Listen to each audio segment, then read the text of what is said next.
Hello students, so let's discuss chapter 2 of Frederick Douglass. So in the beginning he talks about his first master's family.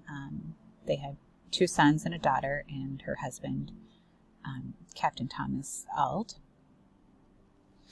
And they lived in a house, and the plantation was the Colonel Lloyd. He was like the overseer of the overseers, and he spent 2 years on this plantation, and he said that that was where he witnessed the previous chapter's bloody action toward his aunt and his first impression of slavery. And there were about 300 to 400 slaves on that plantation. That was about, and he had more. So it was a great business place, and this is where they received their monthly allowance. There was this, they had a yearly clothing allowance, their allowance of food, and etc. And what they also talked about, the slaves were given for the children. They normally didn't have shoes or stockings, and sometimes they didn't even have clothing. They weren't given beds, so a lot of really difficult conditions for them, and most of them just slept on the damp floor with a very, very small blanket. And the overseer, who would stand at the door to make sure that the slaves were doing what they were supposed to be doing, was really cruel, and he was named Mr. Severe. And it was very scary and graphic for him to have that. And it says he died soon after. He died very soon after he went there, and he died, he said, as he lived, uttering with his dying groans bitter curses and horrid oaths. His death was regarded as a merciful providence because he was so evil. Then it was replaced by Mr. Hopkins, who was very different. He was less cruel, made less noise, didn't really do anything extraordinary. I mean, he whipped, but he didn't seem to take pleasure in it, and so he was considered to be a good overseer. Now, during this time also, there was a part of the people in the north and other places that would say that slaves were happy because they would hear them singing. And one of Douglass's purposes in writing this chapter was to explain how this was false, and this great fallacy was that just because they sang, it wasn't because they were happy. It was the opposite, or the antithesis of that, is because they sang because of their deepest sorrow. And they sang about all the difficult things that they had gone through, and just to try to survive it.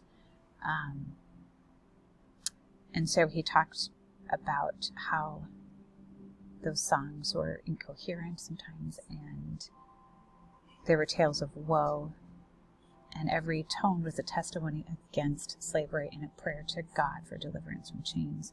So his purpose in bringing this about and discussing how sorrowful they were, and how their songs still followed him, and they deepened his hatred for slavery and gave him empathy for his brothers who were still in chains. But it was a strong prayer to God to deliver them. And so this again was part of his abolitionist movement. Then you're going to go to the very end of the chapter 2, and you're going to click on that, and you're going to read this final paragraph. And what you're going to do with this is you are going to highlight and annotate it. First of all, read it. It's not showing up on my computer. There it comes. First of all, read it, and it really discusses how when he came to the north, he heard people telling them that because they heard slaves singing, that they were content and happy. And he was saying what a great mistake that was. And so a lot of this is antithesis and juxtaposing the one side of the happiness of singing, and that conception that most people think that you sing when you're happy, whereas when the slaves sang, it was because of their sadness and to try to survive and to express the deep sorrow and the longings of their heart. And so he's trying to dispel that myth that they were happy, and also to really strongly report how these songs haunt him and get him to really be moved to strongly fight for the abolition of slavery. So what you're going to do is you're going to read it again, and then you're going to annotate it and make note of any rhetorical devices, and you should have 4. So you're going to highlight it and on the side state with the rhetorical devices and explain it, because I'll be grading that as well. And then you're going to, once you're done, you're going to answer the question of what the purpose of was this message, like what was he trying to say about the singing, which I've kind of outlined for you, and why was he saying it. And then you're going to do the same thing again with evidence, rhetorical strategy, and this time you're going to really consider how does it affect the purpose and how does it affect that rhetorical strategy, how is that language used, and you should quote the quote in here. So for example, this is from a different passage, but it says that children unable to work in the field had neither stockings, jackets, nor trousers given to them. Their clothing consisted of 2 coarse linens per year. And this is parallelism because it has shoes, stockings, jackets, trousers. It's a list. So what you would start with is something like when Douglas writes that enslaved children had neither shoes, stockings, jackets, nor trousers. He's using parallel structure to list all those types of clothing that they didn't have. And then he's getting into how it affects the ethos and pathos and logos.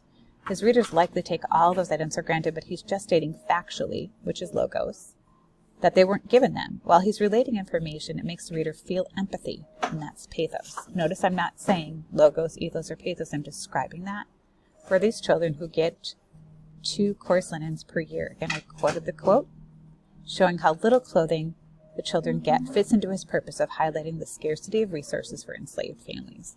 So you're going to show how your passage and your quotes highlight how the slaves would sing because they were sorrowful, not because they were happy, and how oppressed they felt that they needed to sing this deep, deep sorrow, and how that moved him to try to help them gain their freedom once he had gained his.